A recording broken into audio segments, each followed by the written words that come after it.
Hey guys, hope everybody's being safe out there. This is going to be my final lecture for the semester. Uh, so relax. A lot of you too, you relax, I'll give it to you. Yeah, this is what it's gotten to. You know, I'm very professional, jacket, flip-flop shorts, but it is what it is. I'm going to try and sum up today's lecture, but I want you to relax. A lot of you have sent me emails worried about the final. I'll explain that to you in just a second. So don't worry. It's going to be an open book test or open notes. You guys ready? Okay, you can come over here. Okay, so let's talk about the test for a second. It has to be comprehensive. So I'm not going to give you a lot of questions. This test is not going to be tough. It's going to be main things that we talked about in prior lectures throughout the semester, just the big ticket items. And again, you'll be able to use all of your notes. Any previous test notes, I'm going to put the final on Canvas. It'll be timed, so I have your notes prepared and have them organized because it's a timed test. But you can use all the notes that you have. It's going to have everything that we talked about previous tests, and then up to all those special populations videos that I had you watch. So go back and watch those videos. I'm going to have questions from those videos, you know, about death row inmates, about mental illness, and about people that's just suffering from chronic diseases and how expensive this is. Today's lecture, we're going to be talking about those incarcerated people. I can tell you that it's pretty unique right now. We certainly are letting a lot of people out of prisons and jails right now, which is a good thing because we don't want them to get infected with COVID-19. So as we're releasing them, I want you to be thinking about, as a taxpayer, how much money we are saving. The minute we release them, that expectation of what we have to give them has now been eliminated. So yes, they did something wrong. Yes, we have to punish them. But we, in the United States, we incarcerate a lot of people, more than anybody else. I'm hoping you understand that at this point. We're close to 2 million people, and it's very expensive. You know, as much as we argued about the Obamacare and who should have health care in this country, remember, the only guaranteed person in this country that has health care, guaranteed, are inmates. Once we put them into prisons and jails, they are the only person in the United States that has guaranteed health care. So I want you to understand that. It's nothing we can do about that. That's our Constitution, the 8th Amendment. So let's talk about a few things. You've seen those special populations in criminal justice. Let's talk about what a lot of people out there don't realize, which is that after people go to prison, they get out. We love to say we're tough on crime when we put people in prison, but we're horrible at realizing that most people that go to prison get out of prison. And now what are we going to do with them? This reintegration, you know, American society has profound challenges trying to figure this out because we want to punish, but we do nothing to fix their problems. What I want you to be focusing on is every day in this country, every day, could be a test question, close to 1,700 inmates leave jails and prisons every day. 1,700. The average sentence in this country is about 2.5 years. So people don't spend a lot of time in prison. But every day, 1,700 are released and they're back in your community, back living across the street from you. And if we didn't solve what the problem was that got them there, guess what? We're going to have a lot of problems. But a lot of our focus has not been on how do we fix these folks' problem. We just put them away and then just don't realize that most of them come out. So remember, we're going to be focusing today on those people that come out. This is what we call prisoner reentry. They come back into society, or recidivism. You know, and for the most part, most of these ex-convicts will go back to the communities that they left when they were arrested. That's where they grew up. And here's a good stat that I want you to know. 3/4 of all prisoners have a history of substance abuse. 3/4. If we can solve substance abuse, and I know that's a tough thing to deal with, but 3/4 of these prisoners have a substance abuse problem. 1 in 6 suffer from mental illness. Fewer than 1/3 of existing prisoners receive any kind of substance abuse or mental health treatment while they're in prison. Let me restate that. Fewer than 1/3 of existing prisoners receive substance abuse or mental health treatment while they're in prison. So what we're saying is, and a lot of you are out there saying, why should we spend money to do this for inmates? That's fine. But unless you fix that problem, then don't be shocked that they come back into prison. Many of these people end up back in prison and costing you, a taxpayer, a lot of money. So you can either pay me now. Remember the commercial from the death row? I mean, not the commercial, but in the death row TED talk that I showed you, that's what the guy said. You can pay me now or you can pay me later. So either you give those support groups and give that opportunity to fix the problem in prison, or you can pay for them when we put them in prison after the fact. So remember, huge problem. About 1/4 of all individuals have some kind of disease in prison, whether it's HIV, AIDS. Now we're having coronavirus inside. There's a huge problem with this. And when you're asking yourself, why are we releasing them? Because, and I'll tell you why. If we have a risk of coronavirus going through the Utah State prison system up at the Point in Salt Lake, you don't have a choice. The ventilator that you might be able to give to somebody in a hospital in Salt Lake, and they've got private insurance, it doesn't go there. It goes to the inmate in prison. You have to give them the best medical care on the planet, otherwise you have to release them. So the governor's options are, all of the ventilators that we might need for this COVID-19 are going to end up in our prisons, or they're going to end up on the streets for people. You decide. The governor has realized, I'm going to let a lot of people go because I don't want to have to make that decision. You can't just not give it to them. You will be sued. The state will lose all kinds of money. Again, not something that we can even discuss at this point. 1/3 of all prisoners were unemployed when they were recently arrested to get them into prison. So again, unemployment, big problem. Let's talk about literacy. We've established that 11% of inmates, compared with 3% on the general population, 11% have learning disabilities. That's huge. 3% of the general public outside the prison walls, 11% inside prison walls. So if we can understand that these learning disabilities in high school, if we can help correct that problem, we can alleviate a lot of this overcrowding in prisons.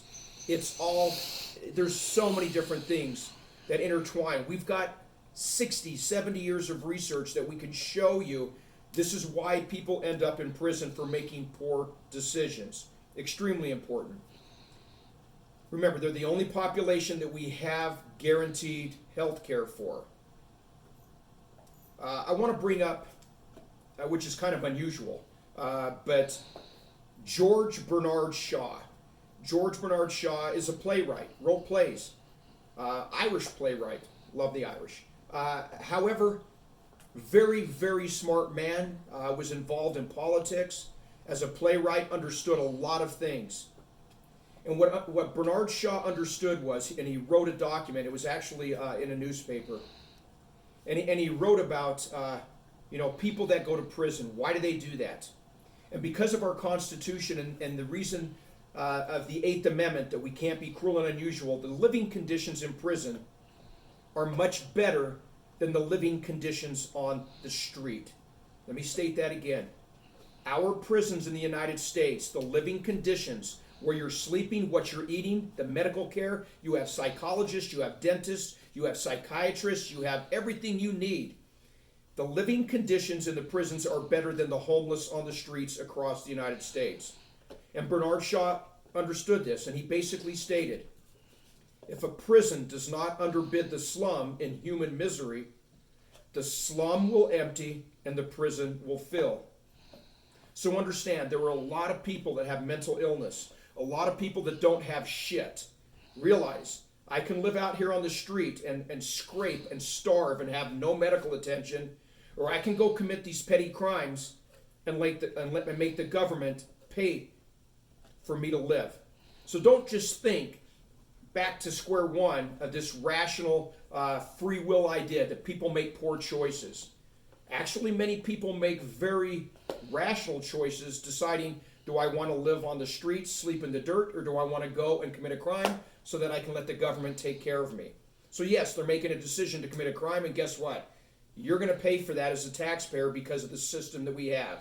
So we have to understand, are we going to take care of people on the street and take care of them? Because if we do, then maybe those people will not commit crimes to then be put into prisons. I'll leave that for another class, because we can talk an entire semester on that topic and that topic alone. Another thing I want you to understand is very few inmates max out, meaning very few, if they're given 10 years, do 10 years. They all leave early. They all do their good time. Very few actually do the entire amount of time that they were expected to do. That's just the nature of the beast. We don't have enough beds to have everybody do the time that the judge was given to them. So when we talk about reentry, and that's why for those of you that this is your career path, certainly probation is the number one sentence given in the United States. Parole is extremely important. Parole is this whole idea that we're going to let them out of prison early and just be good. In my opinion, I wish that we would hire twice the amount of parole officers, and we don't put that many people in prison. I'd much rather have parole officers watching them, making sure that they're making good decisions on the outside. That way we can make sure that these things that they need, and we talk about inmates' needs or people that commit crimes' needs, either we address those needs and meet those needs, or they're going to commit crimes and they're going to end up in the system, and we're going to pay for them to live, and it's much more expensive in prison than if we meet those needs on the outside. And you should learn this from the video that you watched on mental illness. We can either give them treatment on the outside, or we can allow them to get off their meds, commit crimes, and we treat them on the inside. I mean, it's pretty sad when you can see that Cook County Jail is the largest mental health facility in the United States. A jail. That's ridiculous, and that's where we're at today. So understand, we have to decide, what are we going to do? If nothing else COVID-19 did was make the governors realize we need to start releasing some of these prisoners that don't need to be here. They're way too expensive, and by letting them out, we're relieved of that obligation, really, to pay for that enormous cost that it is. Here's another stat that I really want you to leave the class with. Kind of an epiphany moment for me when I realized going from law enforcement into education. Children of incarcerated parents are 5 times more likely to serve time in prison than children whose parents have never been incarcerated. So the fact that we incarcerate people in large numbers, we're almost making it certain that their children will also be incarcerated. There's a strong correlation. 5 times. Think about that. That is a horrible correlation. That if someone's mom or dad, just one parent, is incarcerated, they're 5 times more likely in the future to be incarcerated themselves. We need to break this chain. We need to figure out what's causing this. Huge stat that I want you to understand before you leave this class. Before we leave this topic, and again, I'll leave this up to you to watch on your own. There's a really good series out there. It's a documentary series talking about showing you the day-to-day life of what parole officers do. It's called Parole Diaries. If this is something that you're interested in, look at it on your own. I'm not going to require you to watch it. Had we been teaching face-to-face, I'd be showing you a couple of episodes so you can see the day-to-day job of a parole officer and what they deal with, trying to address those needs so people don't go back into custody. That's called recidivism. When people go back into custody, that revolving door. And really, as a society, as we leave this course, as the last lecture that I'm going to give you, I think historians are going to look at us in the criminal justice system and judge us not by how many people we arrested, but how we treated the people that we did arrest. It's extremely important to watch. How are we treating the people that we've arrested and taken their liberty? And historians are going to critique us and judge us accordingly based on that. Having said that, that's going to sum up incarceration in this country. If you look at worldwide, this is what makes the United States stand out amongst everybody, is the amount of people that we've decided over the last 30 years to put into prisons, and we do it in large numbers. I can see that we're backing away finally, and I hope we get back to where the rest of the world is at, because we can understand after hundreds and hundreds of years from the time that we have been keeping records that we really only legitimately need to take track and really put about 100 per 100,000 into prison. We don't need to be incarcerating close to 2 million. That's ridiculous. We got way out of whack, and every president in the last 30 years is, I'm not going to blame Republicans or Democrats. They've both done it. So again, let's relook at this. There's a better way to be dealing with those people that make poor decisions. One of the biggest things is, again, make sure that people have those basic needs, and maybe they will never get to there. Having said that, be safe. I hope to see many of you in my classes, hopefully face to face. I hope we never have to do this again, but be safe. I will put the final exam on Canvas probably Friday. Remember, you can use your notes. It's going to be timed, so put everything together, get it in front of you. It's not going to be lengthy, maybe 20 questions at the top. If you have any questions about the test and you're worried, anxiety, send me an email, but it's not going to be difficult. Get all of your assignments in. I'm going to have to get grades posted. We'll see you later.